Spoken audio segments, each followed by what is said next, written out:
نحمده ونصلي ونسلم على رسوله الكريم أما بعد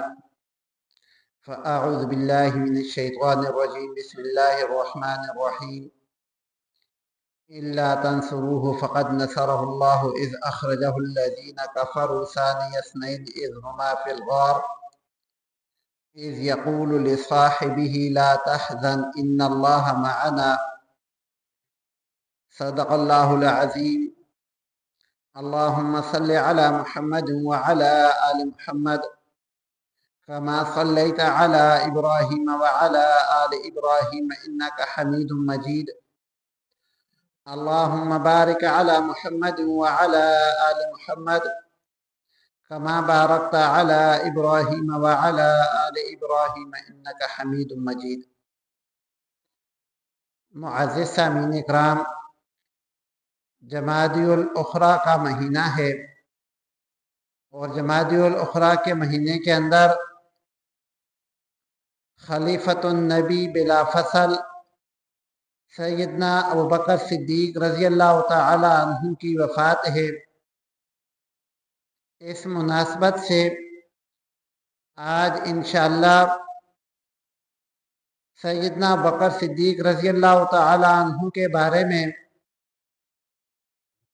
کچھ دو چار باتیں عرض کی جائیں گی۔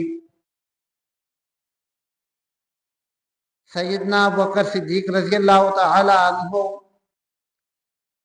ان کا نام اسلام لانے سے پہلے عبد الکعبہ تھا۔ آپ صلی اللہ علیہ وآلہ وسلم نے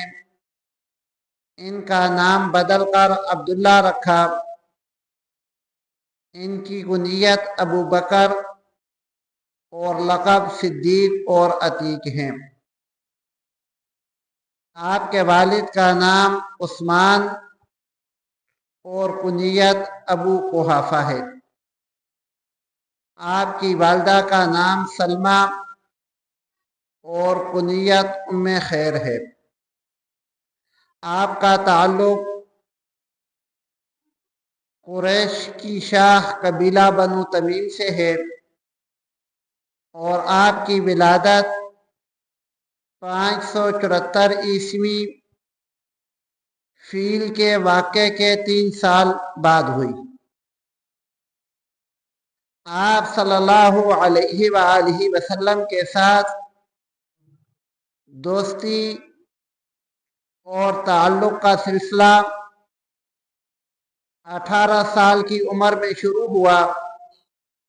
اور آپ صلی اللہ علیہ وآلہ وسلم کے اس دنیا سے جانے تک تقریباً 41 سال کا عرصہ آپ صلی اللہ علیہ وآلہ وسلم کے ساتھی رہے،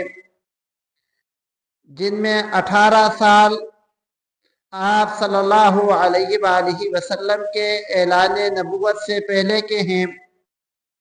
اور 23 سال آپ صلی اللہ علیہ وآلہ وسلم کے ساتھ مل کر دین محمدی صلی اللہ علیہ وآلہ وسلم کی ایسی لازوال خدمت کی کہ آپ صلی اللہ علیہ وآلہ وسلم کے فرمان کے مطابق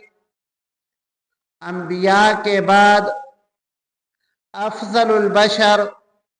سیدنا ابوبکر صدیق رضی اللہ تعالی عنہ ہیں۔